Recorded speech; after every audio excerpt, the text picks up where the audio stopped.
Kate and I live in Aberporth with my husband Matt, and we've been married for 15 years. We've always focused on our careers. I was in marketing and Matt was a fireman, which was great, but we started to think that there was more to life and it was time for us to start a family. Unfortunately, having children of our own wasn't something that life had planned for us. We're lucky to have nieces and nephews and godchildren who know us as Auntie Kate and Uncle Matt, but it's not quite the same. We thought about adoption for a while and then fostering.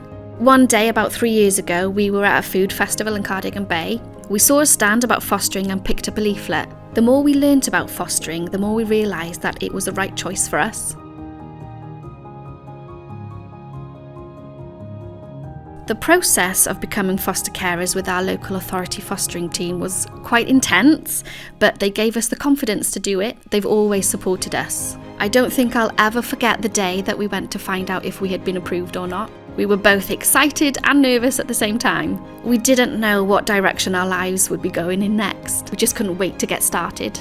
Not long after that, we met our first long-term foster child, a little boy called Owen, and then a year later, we were all joined by Angharad. I can remember the day each of them walked through the door for the first time. They were so scared. They both came from unstable homes with very little routine. They just hadn't been treated how children of their age should be. I'm so glad they came to us. It's wonderful to see the difference that we've made to their lives. They've gone from being quite distressed and withdrawn to now growing into confident little characters. They're both doing really well at school and they get involved in after-school clubs.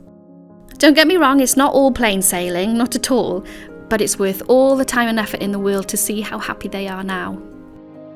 We're so glad we made the decision to foster. But we couldn't have done it without the support we get from our local authority fostering team. They make us feel like part of a team.